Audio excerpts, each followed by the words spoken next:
sambamba na uhitaji wa huduma mbalimbali.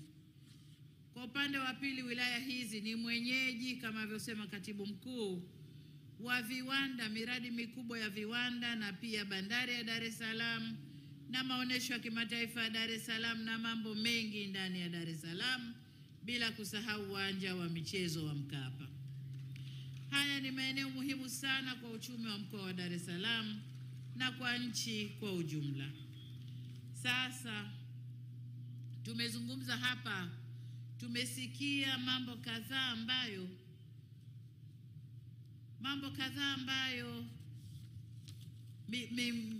majimbo ndani ya wilaya hii yamefanyiwa kwa kiasi kikubwa au wamefanyiwa watu kwa kiasi kikubwa. Sasa mimi sitarudia yale yote ambayo yamezungumzwa, lakini nataka nigusie kidogo kwamba waasisi wetu, baba yetu Mwalimu Nyerere alituambia ili nchi ipate maendeleo ni mambo manne: watu, ardhi, siasa safi na nini, na uongozi ulio bora ndani ya nchi. Sasa kwa muda mwingi tumekuwa tukiyaimba haya na tukiyafanyia kazi, lakini tukiyafanyia kazi kwa kasi ndogo. Sasa tumeamua, Chama cha Mapinduzi kimeamua, na ndivyo kinavyotuelekeza kwenye ilani iliyopita na hii tunayokwenda kuitekeleza miaka 5 ijayo, tujikite sana kwenye watu. Tuendeleze watu, tuendeleze utu wa mtu, tujenge utu wa Mtanzania, tuheshimishe utu wa Mtanzania. Sasa mtu wa Mtanzania ili asimame kwanza kuwa mtu, ana mahitaji yake ya lazima ambayo lazima ayapate, nayo ni chakula, apate huduma za afya, apate maji safi na salama, apate elimu mpaka Mungu atakavyomjalia, umeme umwakie, afanye kazi zake ndogo ndogo, lakini uzalishe, apate kipato. Lakini jengine ni makazi. Haya yote tumeyafanyia kazi vizuri sana. Vizuri sana. Kilichokuwa hakijaguswa hapa ni swala la makazi. Lakini kwa swala la makazi, ndugu zangu, nyinyi ni mashahidi, watu binafsi wanavyojenga, mashirika yetu ya serikali yanavyojenga. Kwa mfano, hapa kwenye jimbo la Temeke, pale Mtoni, tayari kuna nyumba 400, shirika la nyumba la taifa linajenga, na hiyo kazi inaendelea Tanzania nzima na tutaiendeleza kule mbele tunakokwenda. Kwa hiyo kwa mambo ya muhimu ya msingi ya mwanadamu, serikali yenu imefanya kazi vizuri sana. Lakini eneo la pili ni eneo la uchumi. Amesema hapa Mheshimiwa Mwigulu Nchemba kwamba kwenye maeneo ya uchumi serikali yenu ya Chama cha Mapinduzi, lakini hata Peter Msigwa amegusia kwamba tumefanya kazi nzuri sana. Tumejenga uchumi mkubwa, wenzetu wanaita macro economy, lakini tumejenga uchumi mdogo, micro economy, wa watu chini huku mmoja mmoja. Na kwenye uchumi mdogo tunazungumzia mikopo ili watu wapate mitaji, lakini tunazungumzia fursa na maeneo ya kufanyia biashara zao. Na kwenye hili tumejitahidi sana. Tumejenga masoko kadhaa, tumejenga mastendi, tumejenga maeneo maalumu ya wafanya biashara wadogo wadogo. Kwa hiyo huko nako tumefanya kazi nzuri, lakini mpaka tumeweka halmashauri zetu zile 10% zile za lazima ziende kwa vijana, wanawake na watu wenye ulemavu. Huko nako tumefanya kazi nzuri sana. Kwa hiyo tunapozungumzia miundombinu ya barabara, tunapozungumzia usafiri wa anga, tunapozungumzia reli zetu, tunapozungumzia usafiri wa kwenye maji, baharini na maziwa yetu na vyombo vyake vya usafiri, yote ni kujenga uchumi mkubwa ambao unakuja kuungwa mkono na huu uchumi wa mtu mmoja mmoja au uchumi mdogo. Kwa niseme kwamba huku nako tumefanya vizuri na tumejipanga vizuri kufanya vizuri mbele tunakokwenda.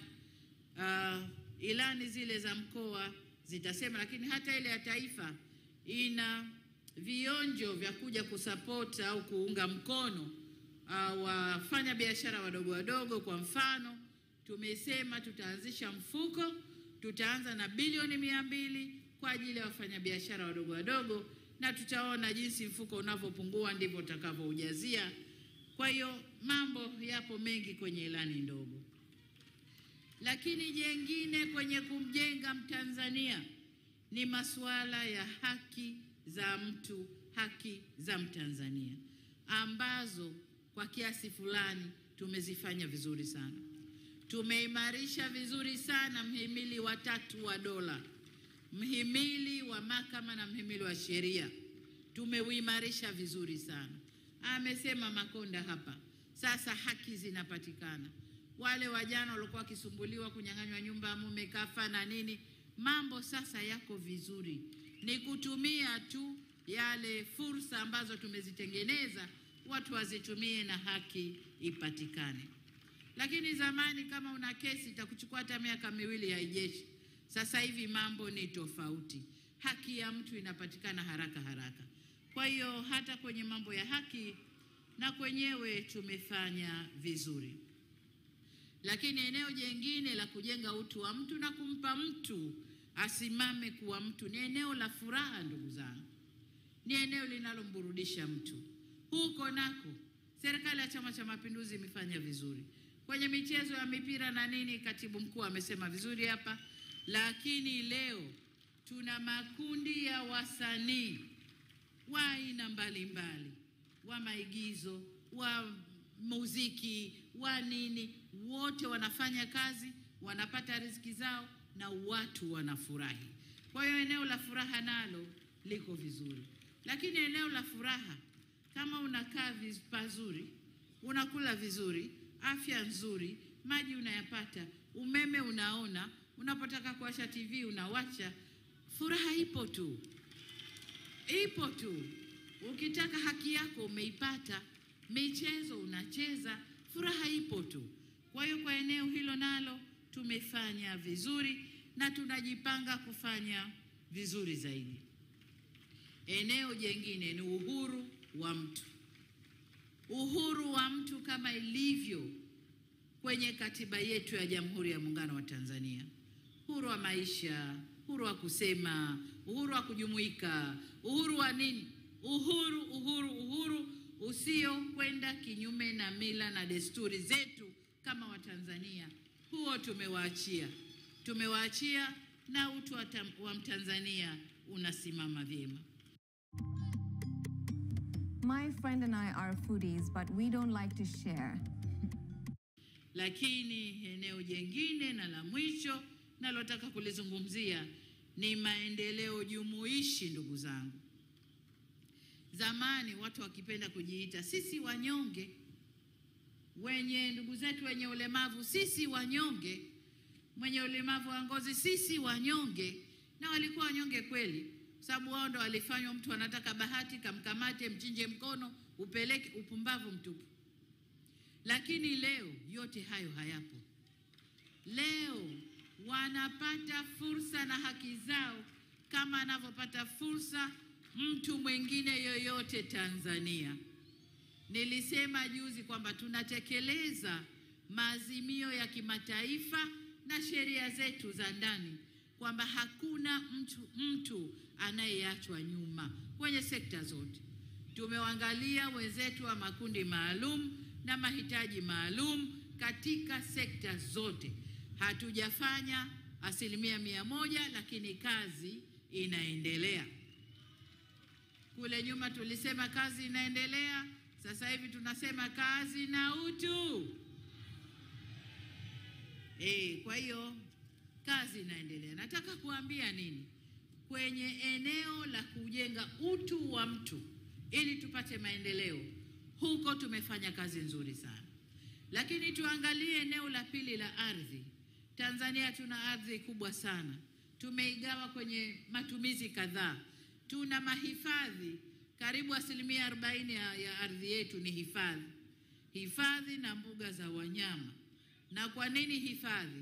Hifadhi kwa sababu watu tunazaliana, mahitaji yanakuwa, vizazi vijavyo vinakuja, wakute basi ardhi ambayo ipo inawasubiri. wazee wetu wangetumia yote, leo sisi tusingekuwa na maeneo. Kwa hiyo upande wa ardhi, tuna ardhi kubwa, ila tulikuwa na kasoro kwenye upangiliaji wa matumizi ya ardhi yetu. Hatukufanya haki kwenye kugawana ardhi. Kiwanja kimoja kinamilikishwa watu watatu, hasa hapa Dar es Salaam. Migogoro ya ardhi, shamba la mtu mmoja kapewa hati mwingine, hivyo. Lakini yale yote sasa yameondoka. Ardhi yetu tumeipima, tunaendelea kuipima. Kama mmesikia, nilisema kwenye maeneo mengine kwamba katika miaka 5 ijayo hii tunakusudia kupima tena ardhi ya Tanzania, kubaini maeneo yenye madini ili tuyajue na madini gani, na tujipange vizuri kuyavuna na kukuza uchumi wetu. Kwa hiyo kwa upande wa ardhi nako tumeamka, Chama cha Mapinduzi kimeamka, tunajipanga vyema kutumia ardhi yetu kuzalisha na kufanya mambo mengine ambayo ardhi yetu tunaitumia. Jambo la tatu ni siasa safi. Nataka kuambia hakuna formula. Hakuna mtu kaja na package akasema ukifanya haya ni siasa safi.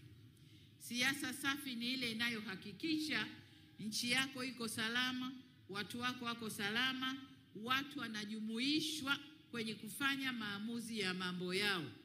Na sisi hilo tunalifanya kwa kiasi kikubwa. Tunaunda makamati mengi tu, yanapita kwa wananchi, kuwahoji na kuwauliza na kutaka maoni yao. Hata tulipotengeza dira yetu ya miaka 25 ijayo, tumerudi kwa wananchi kutaka maoni yao. Wanataka Tanzania ina gani miaka 25 inayokuja?